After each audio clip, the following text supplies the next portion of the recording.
Welcome to this week's Short Clip Friday podcast. On Fridays, I will be posting clips from previous episodes, and the point here is just to bring you some of the highest yield topics from each podcast in order to kind of reinforce those topics. This clip is from the Kinetics podcast and covers reaction rate order. Enjoy.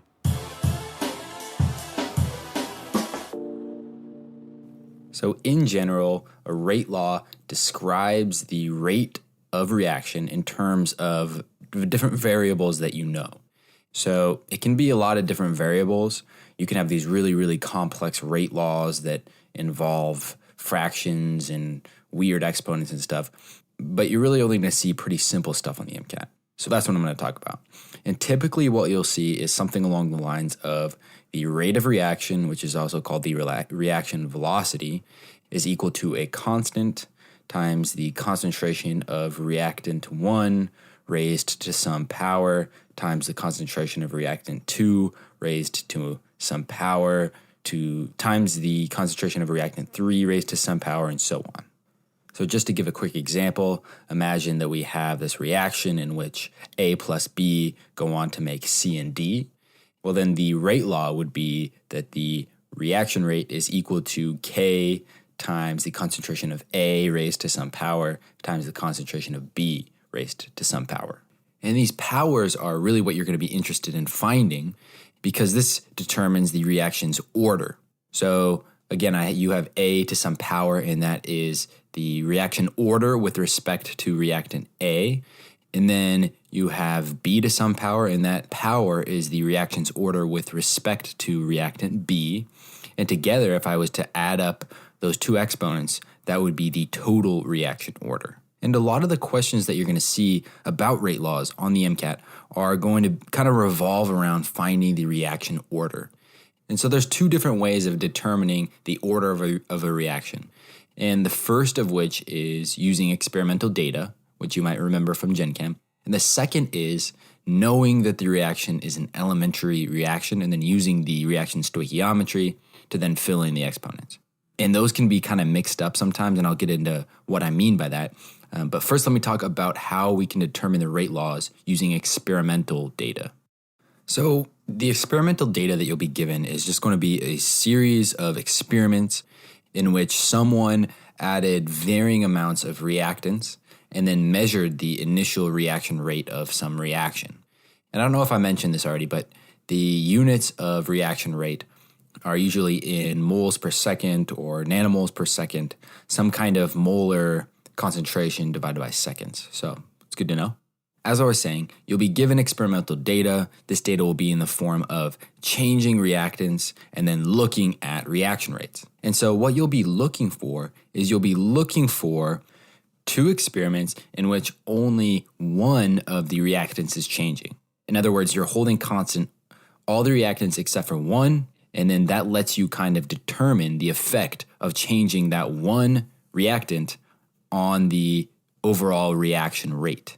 So it's kind of like a study that says, okay, I'm feeding these people hamburgers. Hamburgers are making these people gain weight. Well, what from the hamburgers is making them gain weight? Is it the bun? Are they eating too many carbs? Is it the meat? Is it too much meat? Is it the cheese? Is it from dairy?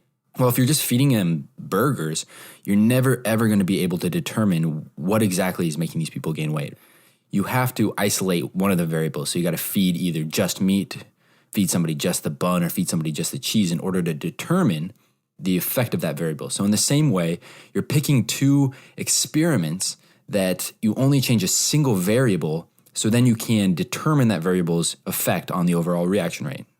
And so given experimental data, this is what I usually do in order to determine the overall reaction rate and the reaction rates for each of the reactants.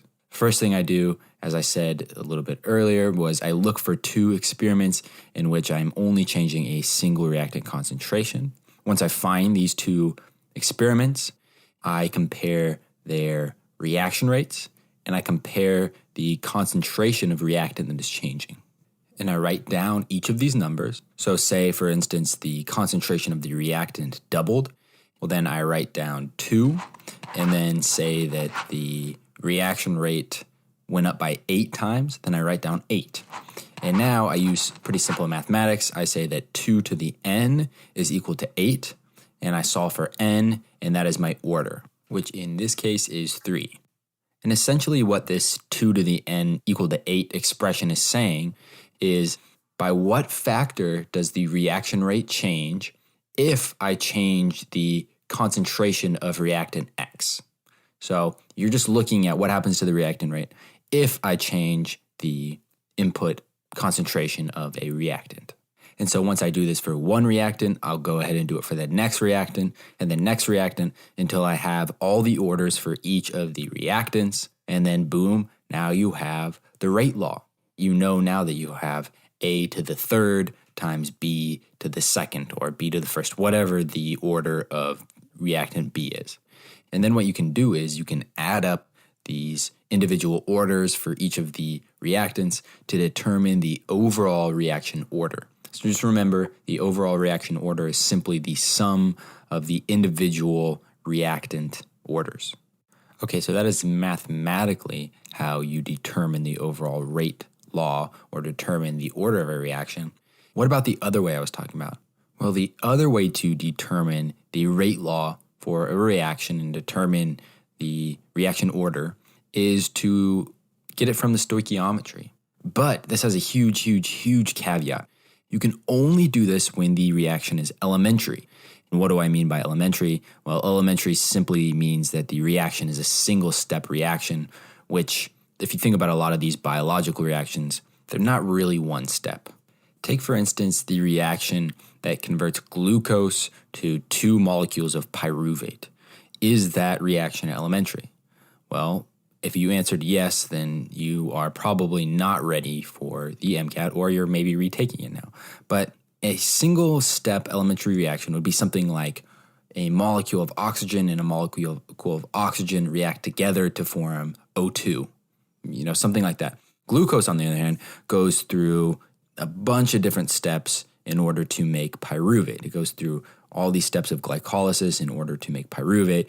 You release 2 ATP, you require some NADH, or I guess you produce NADH. But anyways, the point I'm trying to make here is that unless you are very specifically told, this reaction that you're given is an elementary reaction, do not use the way I'm about to tell you to determine the rate law for a reaction. Instead, you're going to have to use experimental data that you've been given in order to determine the rate law. So never just skip ahead to this step unless the passage says this reaction is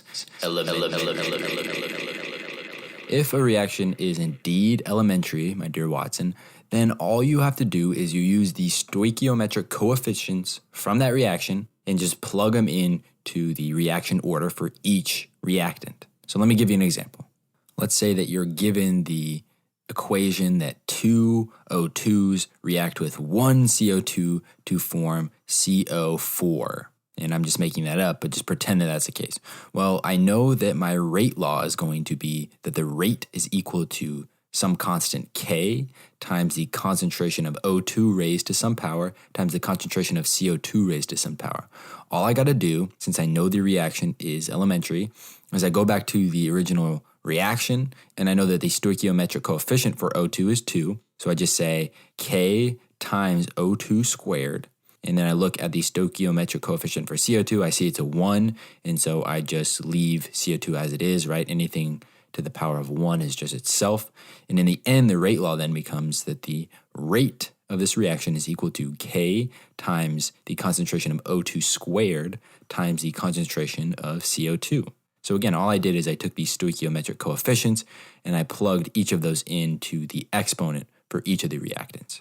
And I've honestly seen the MCAT do this either way. So they might give you experimental data and you have to solve then for the reaction order using the experimental data, or maybe they don't give you experimental data, but somewhere in the passage it says this elementary reaction, blah, blah, blah, and then you'll get asked about the rate law. So the MCAT can ask you it in a few different ways. Just understand that if you're not explicitly told it's an elementary reaction, don't just assume the stoichiometry determines the rate law. That is a huge mistake that students make, is they'll say, okay, I have the stoichiometric coefficients for the reaction. I'm just going to plug these into the rate law. Well, that's bullshit. That's not how that works. And so what you got to do is you got to use experimental data then that you're given, hopefully, to be able to solve for that rate law instead of just taking the easy way out with the coefficients.